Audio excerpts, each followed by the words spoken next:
একটা হচ্ছে দীর্ঘসূত্রতা, যে বছরের পর বছর আমার মামলা ঝুলবে এবং justice delayed is justice denied একটা কথা আছে।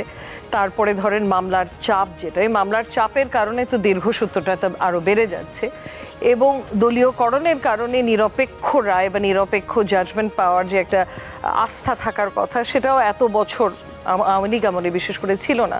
এই দুটো অত্যন্ত গুরুত্বপূর্ণ অধ্যাদেশ, এই অধ্যাদেশগুলো মোটামুটি তড়িঘড়ি করেই কিন্তু পাশ করা হয়েছিল অন্তর্বর্তীকালীন সরকারের আমলে। এই সরকার যে কারণটা দিয়েছে এটা বাতিল করার, যে আমরা আরও wider public stakeholder consultation করব এই খসড়াগুলো তৈরি করে এগুলোর ওপরে এবং শক্ত বলিষ্ঠ আইন পাশ করব।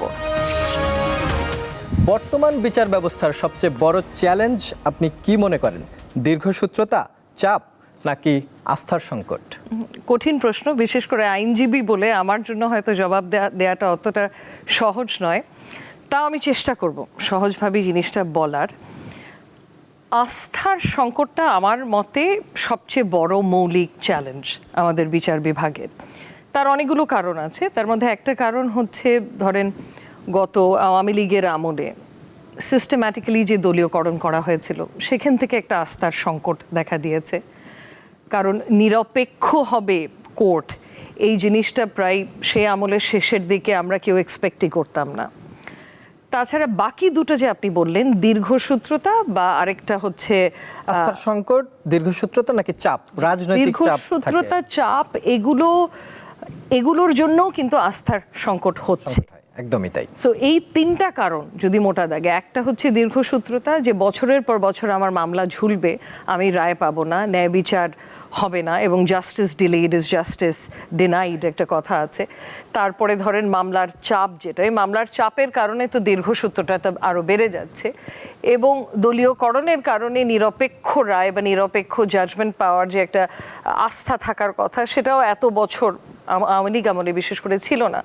সো এই সব কারণে আমার মনে হয় বর্তমান যে বিচার বিভাগ আমাদের আছে, ওনাদের উপরে ওনাদের একটা গুরুতর দায়িত্ব হচ্ছে সেই আস্থাটাকে ফিরিয়ে আনা, কারণ সেই আস্থার সংকট দেখা দিয়েছে। আমরা চাপ যে শব্দটা বলি, এটা বেশিরভাগ ক্ষেত্রেই রাজনৈতিকই হয়ে থাকে। তো আগের সরকারের সময় যেভাবে চলেছে, এখন নিশ্চয়ই সেই জায়গা থেকে কিছুটা পরিবর্তন হবে।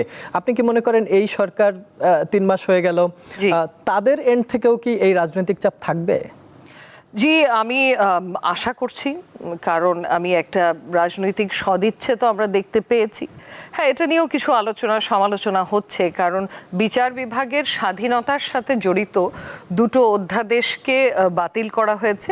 কিন্তু যে কারণটা এই সরকার দিয়েছে, যে একটা ছিল সুপ্রিম কোর্টে বিচারক নিয়োগ করার অধ্যাদেশ, যাতে দলীয় কারণে নিয়োগ না হয়, মেধার ভিত্তিতে নিয়োগগুলো হয়। এবং আরেকটা অধ্যাদেশ আপনি জানবেন, সেটা ছিল হচ্ছে সচিবালয় একটা পৃথক সৃষ্টি করা বিচার বিভাগের জন্য, কারণ অ্যাডমিনিস্ট্রেটিভ কার্যক্রমের জন্য কিন্তু এখনও আমাদের বিচার বিভাগ নির্ভর করছে আইন মন্ত্রণালয়ের ওপর।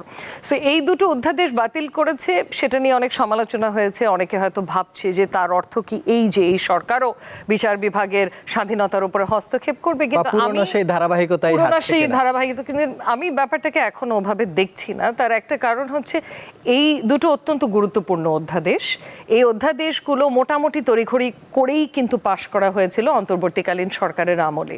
অনেক সিনিয়র বিজ্ঞ আইনজীবী আছেন, কনস্টিটিউশন ল এক্সপার্টস আছেন, যারা মনে করেছিল যে এই অধ্যাদেশের অনেক ভাষাগত দুর্বলতা আছে, যার জন্য প্রবলেম হতে পারে আগামীতে গিয়ে। সো এই সরকার যে কারণটা দিয়েছে এটা বাতিল করার, যে আমরা আরও wider public stakeholder consultation করব এই খসড়াগুলো তৈরি করে এগুলোর ওপরে এবং শক্ত বলিষ্ঠ আইন পাশ করব। সো সেটা যদি হয়ে থাকে তাহলে আমি সেটাকে স্বাগত জানাচ্ছি।